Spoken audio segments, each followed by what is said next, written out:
Paz e graça, meus amados, nós estamos dando início a mais uma revisão do nosso estudo de Mateus. Hoje nós vamos estar revisando Mateus 8, 9 e 10. Então vamos acompanhar aí comigo. Então, indo direto ao ponto, Mateus 8,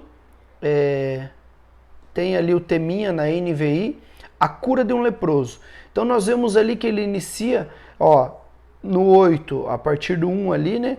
Ele começa a contar a história. Essa história também você vai ver em Marcos, capítulo 1, 40, Lucas 5, 12. E é legal você ver que em cada um ele tem um detalhe. Até ensino você, quando for fazer sua leitura, você ali, quando ele desceu do monte, grandes multidões o seguiam.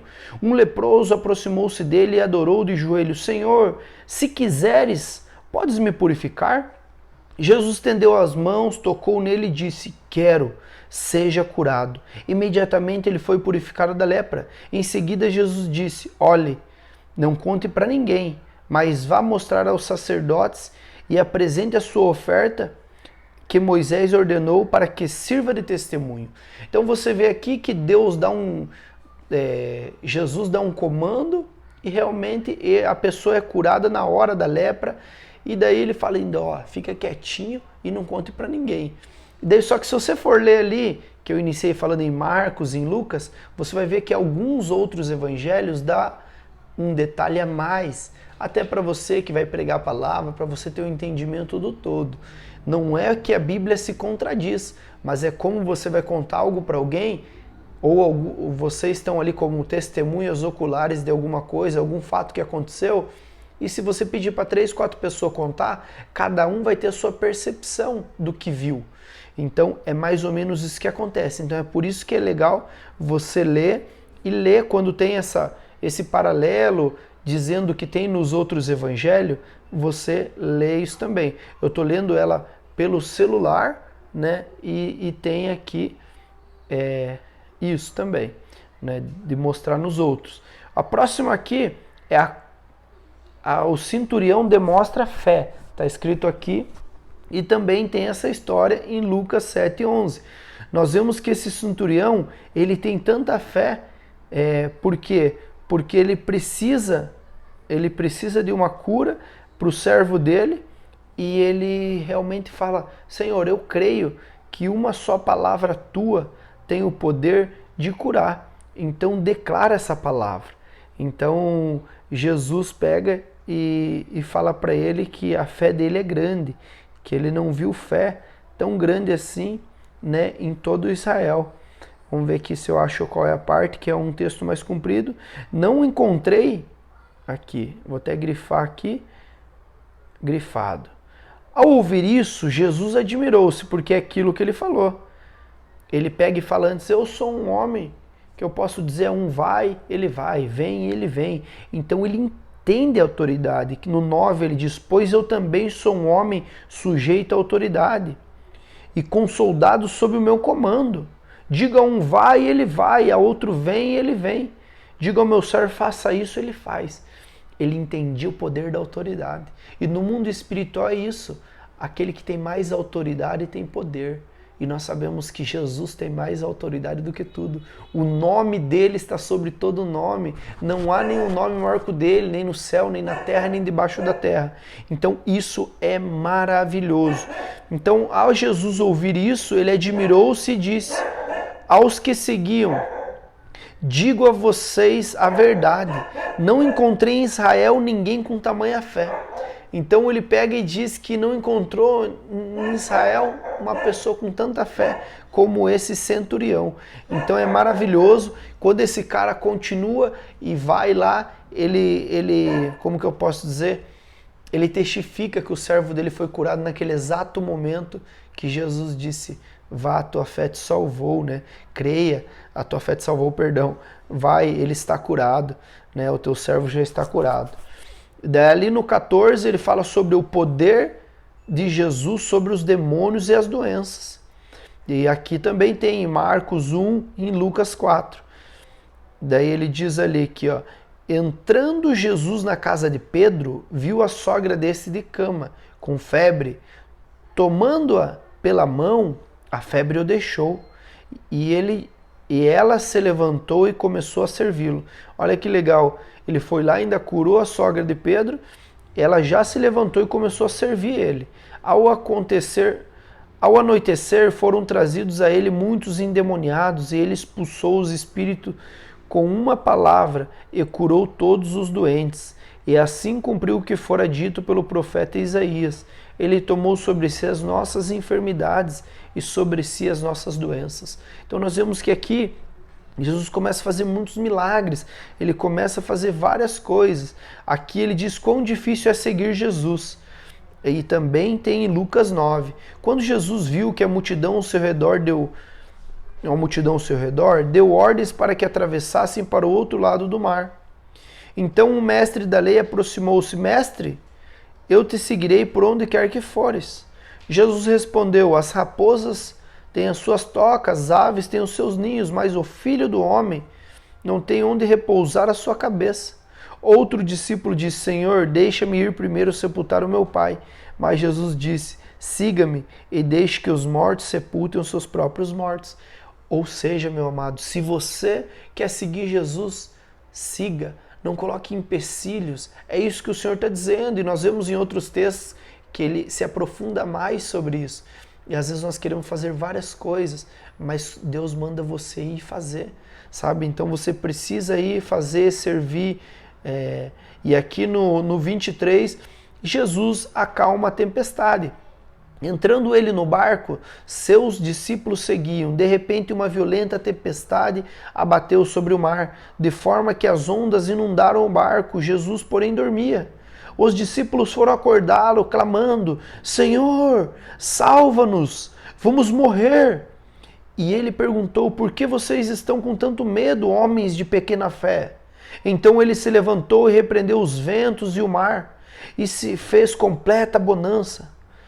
Os homens ficaram perplexos e perguntaram: Quem é este que até os ventos e o mar lhe obedecem? Sabe, essa palavra para mim é muito forte, é muito poderoso. Quem é este que até os ventos e o mar obedecem ele com o comando de uma palavra? Sabe, os discípulos se surpreenderam. Eles estavam começando a caminhar com Jesus, viram algumas curas, mas de repente eles com medo. E nós temos que entrar no contexto que eles eram pescadores, algum deles.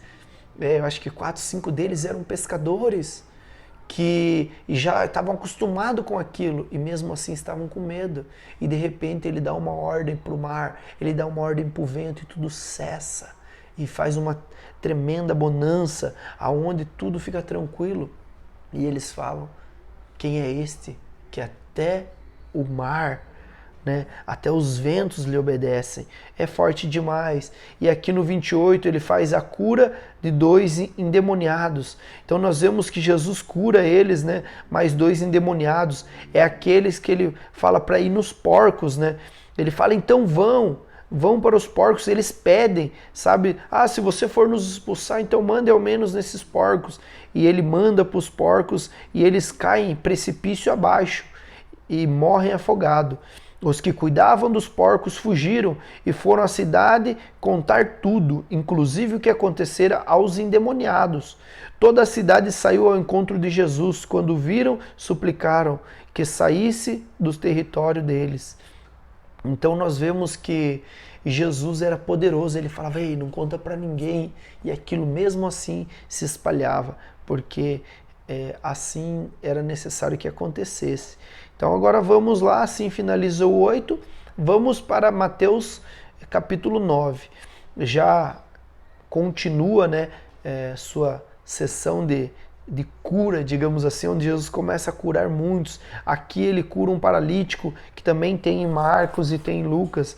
Entrando Jesus num barco, atravessou o mar e foi para outra cidade. Alguns homens trouxeram-lhe um paralítico, deitado em sua maca. Vendo a fé que eles tinham, Jesus disse ao paralítico: Tenha bom ânimo, filho, os seus pecados estão perdoados. Diante disso, alguns mestres da lei disseram a si mesmo: Este homem está blasfemando. Conhecendo Jesus, os seus pensamentos, disse-lhes. Então assim, eles começaram a falar: Quem é esse aí que está perdoando o pecado?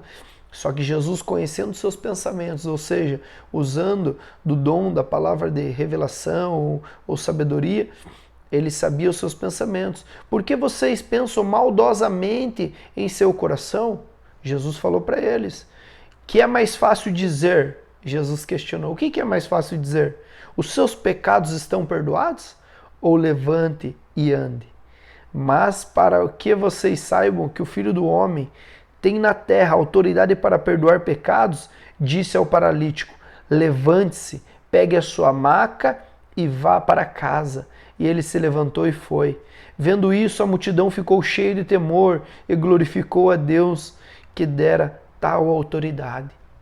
Então nós vemos que Jesus, ele tem essa autoridade, não simplesmente de falar seus pecados são perdoados, mas levanta e anda, pega seu leito, sabe, aquele homem estava por quanto tempo ali com a sua maca, sabe, Jesus falou, ei, levanta e anda, você não precisa mais disso. Aqui ele fala sobre o chamado de Mateus, que também tem em Marcos e também tem em Lucas. Saindo Jesus viu um homem chamado Mateus, sentado na coletora, que disse-lhe, siga-me, Mateus. Levantou-se e o seguiu. Estando Jesus em casa, foram comer com ele os seus discípulos e muitos publicanos e pecadores. Vendo os fariseus, perguntaram aos discípulos dele, por que o mestre de vocês come com publicanos e pecadores? Ouvindo isso, Jesus disse, não são os que têm saúde que precisam de médico, mas sim os doentes.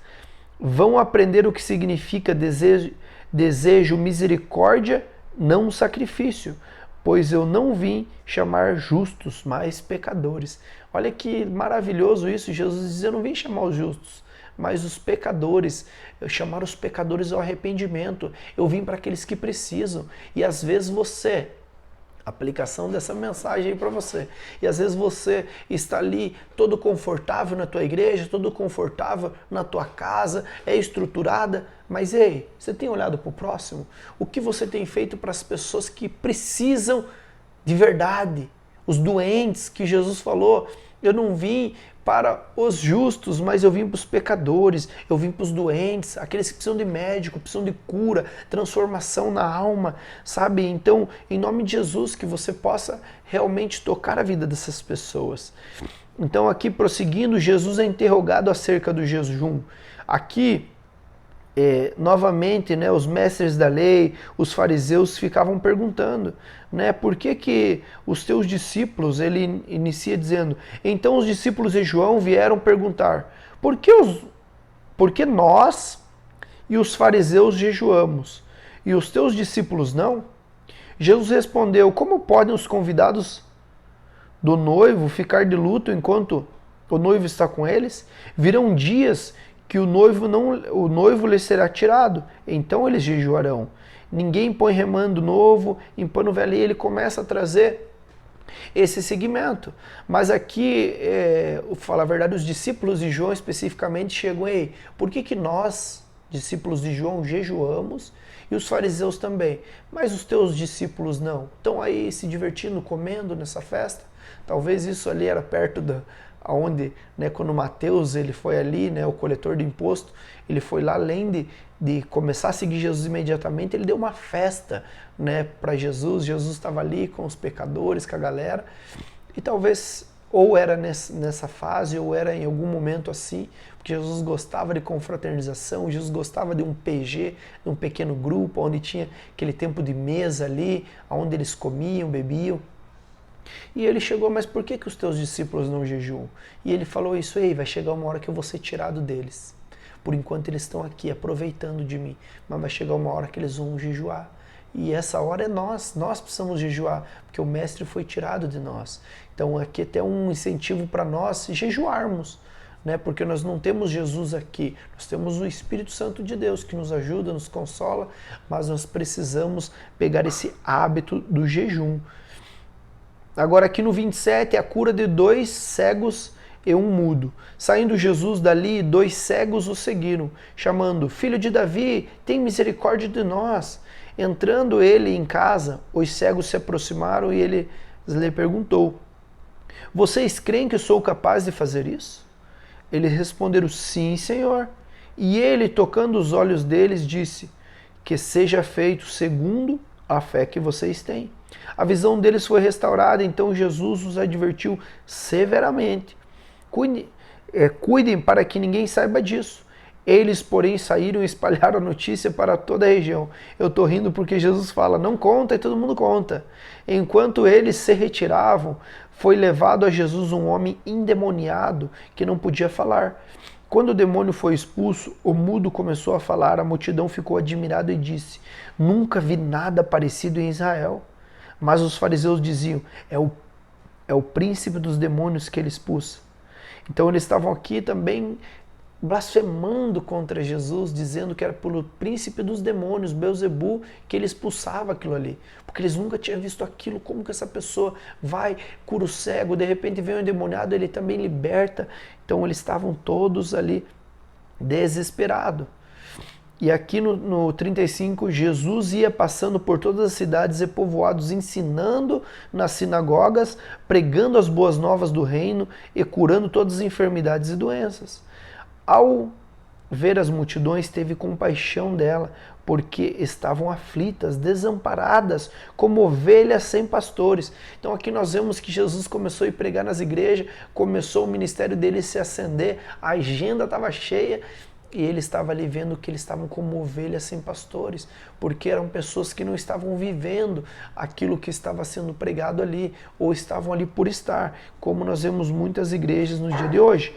Então disse aos seus discípulos, a colheita é grande, mas os trabalhadores são poucos.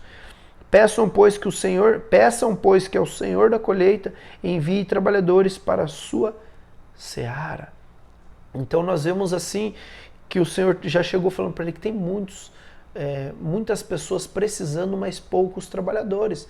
Então tem muita igreja, mas poucas pessoas que querem estar pronto, se desgastando, vivendo a palavra, realmente se entregando, né, de corpo e alma para viver aquilo que o Senhor tem. Amém? Então, assim nós encerramos o capítulo 9, vamos para o capítulo 10. Jesus envia os 12. Também tem em Marcos e em Lucas. Chamando seus 12 discípulos, deu autoridade para expulsar os espíritos e curar, espíritos imundos e curar todas as doenças e enfermidades. Estes são os nomes dos discípulos. Eu vou falar os nomes aqui. Às vezes você não sabe o nome dos 12 discípulos. O primeiro, Simão, chamado Pedro, e André, seu irmão. Então Pedro e André eram irmãos, os pescadores que estavam lá e foram os primeiros a serem chamados. Tiago, filho de Zebedeu, e João, seu irmão também. Filipe e Bartolomeu, Tomé e Mateus, que era o publicano. Tiago, filho de Alfeu, e Tadeu. Simão, o Zelote, e Judas Iscariote, o que o traiu. Jesus envia os 12 com as instruções: não se dirijam aos gentios, nem entre na cidade dos samaritanos. Antes, dirijam-se a ovelhas perdidas de Israel. Sabe isso aqui quando eu li a primeira vez, eu fiquei até encafifado. Eu falei, por que Jesus fala isso? Ele envia, né? Jesus envia os 12 com as seguintes instruções: não se dirijam aos gentios, nem entre na cidade de algum dos samaritanos. Eu fiquei pensando, mas por quê? Por quê? Por quê? Depois eu consegui ver, Deus é onisciente, onipresente, onipotente. Eu vejo quem pregou, quem foi o grande pregador dos gentios? O apóstolo Paulo. Então ele tinha uma grande promessa na vida daquele homem, e ele sabia que o tempo, quem tinha que desbravar isso era ele. E os samaritanos, quem que ganhou? Foi ele mesmo, quando ele entrou e teve aquele encontro com a samaritana. Fala a verdade, ele não ganhou a cidade inteira. Ele ganhou uma samaritana que ganhou todos o resto. Começou a falar para todo mundo. Então eu acredito que é isso. A chave disso que eu tanto ficava perguntando aconteceu. E aqui é legal. É bem extenso. Nós vemos que ele fala também o envio. Eu estou enviando vocês como ovelhas no meio de lobos. Portanto, sejam astutos como as serpentes, mas sem malícia como as pombas. Então você tem que ser puro ali Mas opa, você também tem que ter astúcia. Então é um equilíbrio, você vai ir como um cordeiro, né, como uma ovelha em meio aos lobos. Então ali fora o mundo é assim, você vai para pregar, nós vamos sair para evangelizar como igreja. Ei, você tem que ser cascudo, você tem que ser ligeiro, vamos usar o papo da galera, mas ei, puro, que você é santo, você vai ter uma palavra polida, mas você tem que entender que você não pode ser bobo. Então é isso que Jesus está falando. Tenham cuidado, pois os homens os entregarão em tribunais, os aceitarão nas sinagogas. Por minha causa vocês serão levados à presença dos governadores, de reis, testemunhas. Mas quando os prenderem, não se preocupe quanto o que dizer naquela hora. Eu vou falar através de vocês. Abra a boca, eu te encherei. Está querendo dizer, vão te perseguir, você vai começar a pregar, pessoas vão vir contra você. Agora vamos usar a internet, pessoas vão julgar. Ele está de boné, ó, o cara está de regata, o cara está não sei o quê. Vão julgar, mas não se preocupe. Eu, o Senhor, vou dizer para você o que você vai falar. Ou seja, o Espírito Santo está com você. Fique tranquilo, fique calmo, que eu estou com você. E ele vai dizendo, o discípulo não está acima do mestre, nem o servo acima do Senhor. Basta o discípulo ser o seu mestre, ao servo como o seu Senhor. Se o dono da casa for chamado Belzebu, quanto mais os membros da família. E aquele trouxe aquilo, dizendo, ei, já me chamaram de Belzebu. E quanto mais vocês, então para de mimimi.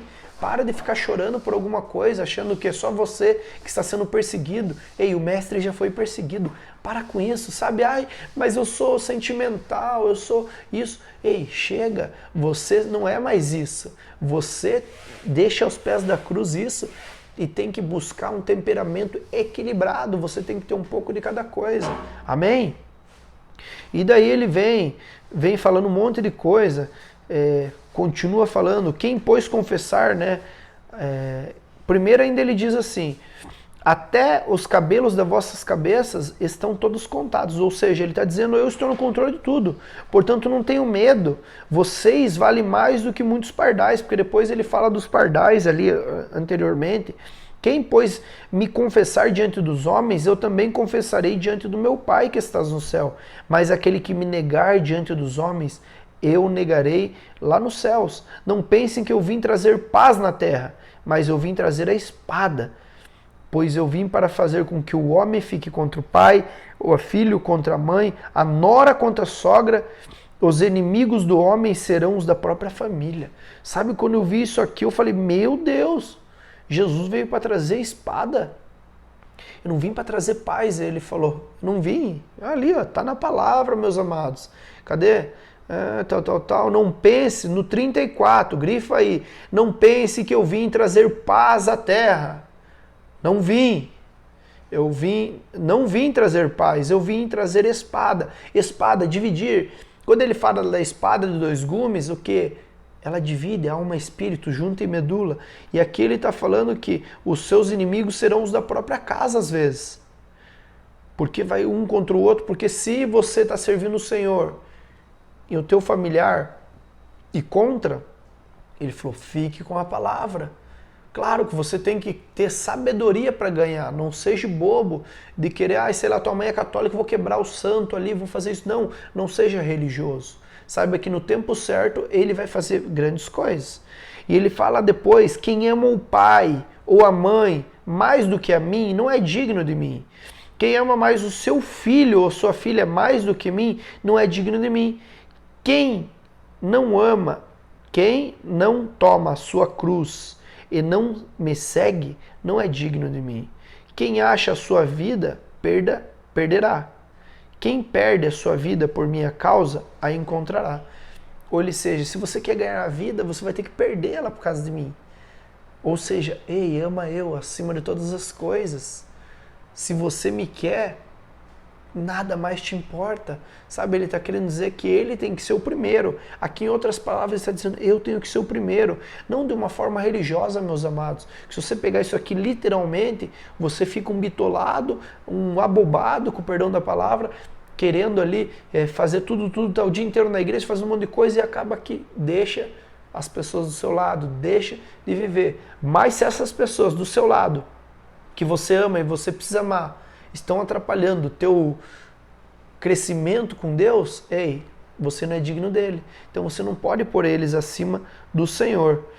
E depois ele fala, quem recebe um desses profetas, porque ele é profeta, receberá uma recompensa de profeta. E quem recebe um justo, porque ele é justo, receberá a recompensa de justo.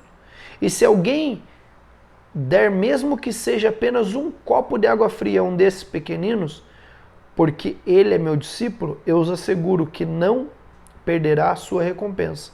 Ou seja, ele está dizendo, ei, honra essas pessoas que estão vivendo a palavra, que o Senhor enviou ela, que lá no começo nós vimos que ele envia os 12, fala que vai em meio aos lobos e tal, ele dá vários ensinamentos, mas se você chegar um profeta aí, honre ele como um profeta, se você chegar e ver ele, honra essa pessoa, dê um copo de água, que ele fala ali, é o que? Você poder suprir as necessidades, a pessoa está ali pregando a palavra, sabe? Honre isso. E assim nós finalizamos o capítulo 10. Que Deus abençoe aí a tua vida e até o próximo. Compartilha aí esse ensino, se inscreva no canal aí, toca o sininho e é nóis. Deus abençoe.